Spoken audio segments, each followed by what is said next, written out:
बोलो शंकर भगवान की जय। बोल गौरी शंकर भगवान की जय। आज हम बात करने जा रहे हैं सोमावती अमावस्या की। जो सोमवार के दिन सोमावती अमावस्या है, 2023 फरवरी 20 को इसका व्रत किया जाएगा।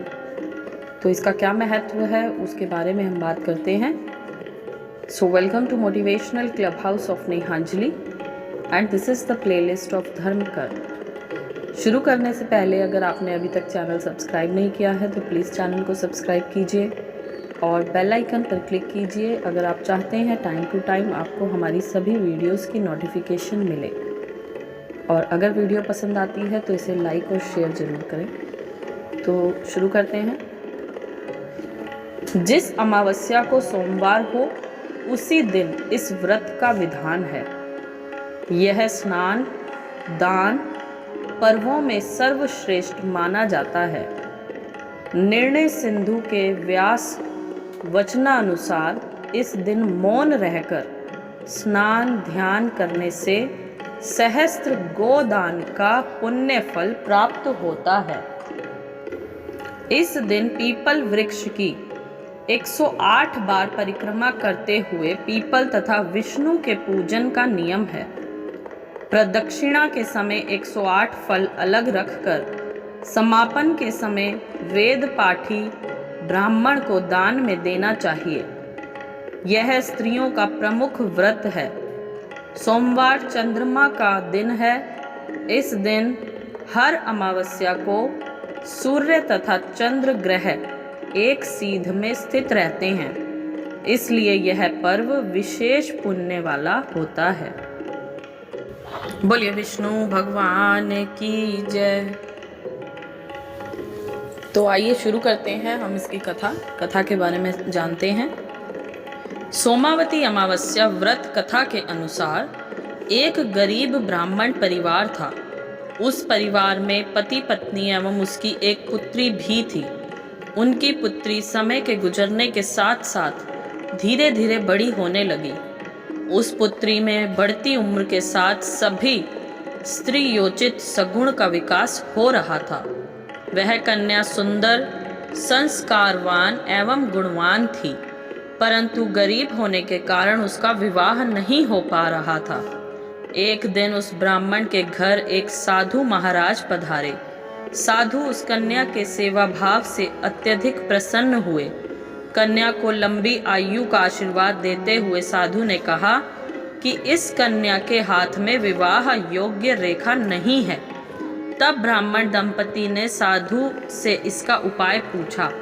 कन्या ऐसा क्या करे कि उसके हाथ में विवाह योग बन जाए।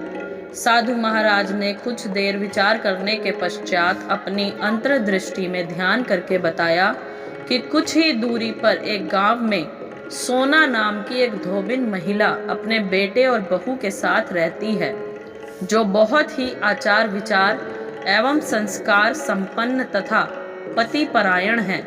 यदि यह सुकन्या उस धोबिन की सेवा करे और वह महिला इसकी शादी में अपने मांग का सिंदूर लगा दे तथा उसके बाद इस कन्या का विवाह हो जाए तो इस कन्या का वैधव्य योग मिट सकता है। साधु ने यह भी बताया कि वह महिला कहीं बाहर आती जाती नहीं है। यह बात सुनकर ब्राह्मणी ने अपने बेटी से धोबिन की सेवा करने का प्रस्ताव रखा। अगले दिन से ही कन्या प्रातःकाल ही उठकर सोना धोबिन के घर जाकर साफ सफाई एवं अन्य सारे कार्य करके अपने घर वापस आने लगी।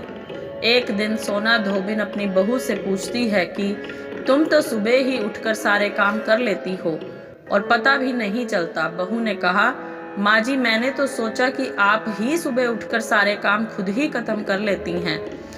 मैं तो देर से उठती हूँ।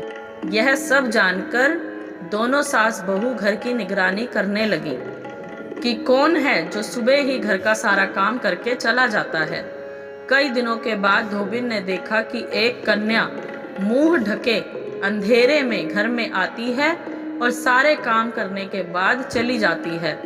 जब वह जाने लगी तो सोना धोबिन उसके पैरों पर गिर पड़ी, पूछने लगी कि आप कौन हैं और इस तरह छुपकर मेरे घर की चाकरी क्यों करती हैं। तब कन्या ने साधु द्वारा कही गई सारी बात बताई। सोना धोबिन पति परायण थी, अतः उसमें तेज था। वह तैयार हो गई। सोना धोबिन के पति थोड़ा अस्वस्थ थे। उसने अपनी बहू से अपने लौट आने तक घर पर ही रहने को कहा। सोना धोबिन ने जैसे ही अपने मांग का सिंदूर उस कन्या की मांग में लगाया, सोना धोबिन का पति मर गया। उसे इस बात का पता चल गया। वह घर से निराजल ही चली थी, यह सोचकर कि रास्ते में कहीं पीपल का पेड़ मिलेगा तो उसे भंवरी देकर और उसकी परिक्रमा करके ही जल ग्रहण करेगी। उस दिन सोमावती अमावस्या थी। ब्राह्मण के घर मिले हुए पकवान की जगह उसने ईंट के टुकड़ों से 108 बार भंवरी देकर 108 बार पीपल के पेड़ की परिक्रमा की और उसके बाद जल ग्रहण किया। ऐसा करते ही उसे पति के मृत शरीर में वापस जान आ गई। धोबिन का पति फिर से जीवित हो उठा। बोलिए विष्णु भगवान की जय। तो ये हमने आपको सुनाई सोमावती अमावस्या की कथा। अगर आपको कथा पसंद आई हो तो प्लीज़ इसे लाइक ज़रूर करें और ज़्यादा से ज़्यादा शेयर करें। So thank you so much. जय माता।